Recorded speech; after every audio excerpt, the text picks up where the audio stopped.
അങ്ങാടിയിൽ തോറ്റതിന് അമ്മയോടെന്ന് കേട്ടിട്ടുണ്ടോ? കേരളത്തിലെ കോൺഗ്രസുകാരൊക്കെ അങ്ങാടിയിൽ തോറ്റു. ഇപ്പോൾ മാധ്യമ പ്രവർത്തകരോടാണ് കരിപ്പ് തീർക്കുന്നത്. സ്വന്തം പാർട്ടിക്കുള്ളിൽ കിടന്ന് ഭിന്നിപ്പുണ്ടാക്കി തമ്മിൽ തല്ലുന്നതിന് മാധ്യമങ്ങളും പൊതുജനവും എന്ത് പിഴച്ചു എന്നറിയില്ല. പിഴച്ചത് നേതാക്കന്മാർക്ക് തന്നെയാണ്. അതും കോൺഗ്രസിലെ മുതിർന്ന നേതാക്കന്മാർക്കാണ് എന്ന് പറഞ്ഞുകൊണ്ട് യുവ നേതൃനിര പോലും രംഗത്തേക്ക് വന്നു.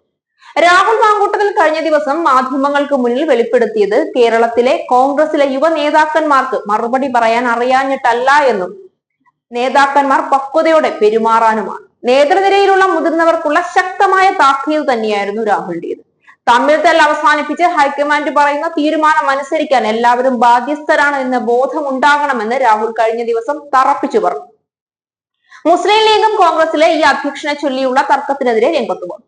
അൻവർ വന്നതോടെ കോൺഗ്രസുകാർ മുച്ചൂട് മുടിഞ്ഞു എന്ന് പറഞ്ഞാൽ മതി. പാർട്ടിയിലേക്ക് ചേക്കേറാൻ ഒരു ആലോചന വന്നോ അന്ന് തുടങ്ങിയതാണ് ഇമാതിരി അവസാനമില്ലാത്ത തല്ല്. ആദ്യം നിലമ്പൂർ ഉപതെരഞ്ഞെടുപ്പ് സ്ഥാനാർത്ഥി ആരായിരിക്കണം എന്നതിനെ ചൊല്ലി തർക്കമായി. രണ്ട് സ്ഥാനാർത്ഥികളായി നിർത്താൻ ഉദ്ദേശിച്ചവരുടെയും അടുത്തുപോയി പലകുറി കണ്ടു ചർച്ച നടത്തി. തീരുമാനമാകാതെ നേതാക്കന്മാർ ക്ഷീണിച്ചിരിക്കുമ്പോഴാണ് അൻവറിനെ UDF-ലേക്ക് എത്രയും പെട്ടെന്ന് വരണമെന്നും പറഞ്ഞ് അൻവർ ഒറ്റക്കാലൻ തപസ് തുടങ്ങി. അതിനെയും ഒരുവിധം പറഞ്ഞ് തല്ലി ഒതുക്കിയപ്പോഴാണ് KPCC അധ്യക്ഷ സ്ഥാനത്തെ ചൊല്ലിയുള്ള സുധാകരന്റെ തുറന്നു പറച്ചിൽ.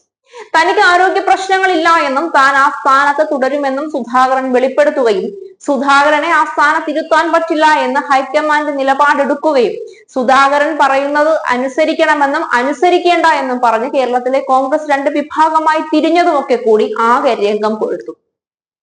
ഇതൊക്കെ പൊതുജനത്തിലേക്ക് എത്തിക്കേണ്ടത് മാധ്യമധർമ്മമായതുകൊണ്ട് കൃത്യമായി മാധ്യമപ്രവർത്തകർ അത് ചെയ്യുകയും ചെയ്തു. എന്നാൽ പ്രശ്നം തീർക്കുക എന്നതല്ല, അതിനേക്കാൾ എളുപ്പം മാധ്യമങ്ങളെ വിലക്കുന്നതാണെന്ന തീരുമാനത്തിലാണ് കോൺഗ്രസ് ഇപ്പോൾ എത്തി നിൽക്കുന്നത്. KPCC ആസ്ഥാനത്ത് ഇന്നു മുതൽ മാധ്യമ വിലക്ക്.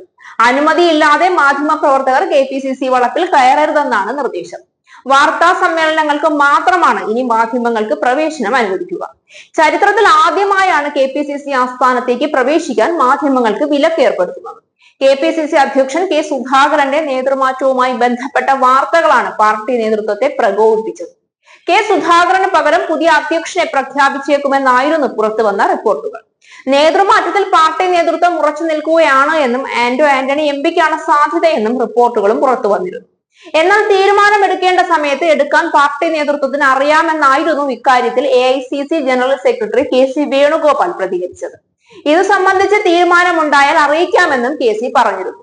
മാധ്യമ വാർത്തകളെയെല്ലാം അപ്പാടെ തള്ളിക്കൊണ്ടായിരുന്നു K സുധാകരന്റെയും പ്രതികരണം. തദ്ദേശ തെരഞ്ഞെടുപ്പും നിയമസഭാ തെരഞ്ഞെടുപ്പും മുന്നിലിരിക്കെ നേതൃമാറ്റം സംബന്ധിച്ച് നിരന്തരം വാർത്തകൾ വരുന്നത് പാർട്ടിയെ പ്രതിസന്ധിയിലാക്കുമെന്നാണ് നേതൃത്വത്തിന്റെ വിലയിരുത്തൽ.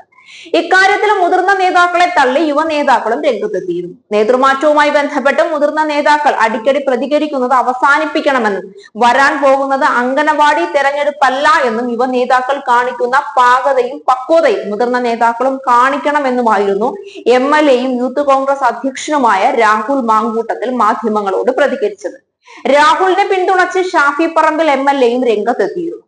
ഈ തരത്തിൽ നേതൃമാറ്റ ചർച്ച കോൺഗ്രസിന് തലവേദനയായ സാഹചര്യത്തിൽ കൂടിയാണ് KPCC ആസ്ഥാനത്ത് പ്രവേശിക്കുന്നതിന് മാധ്യമങ്ങൾക്ക് വിലക്കേർപ്പെടുത്തിയത്.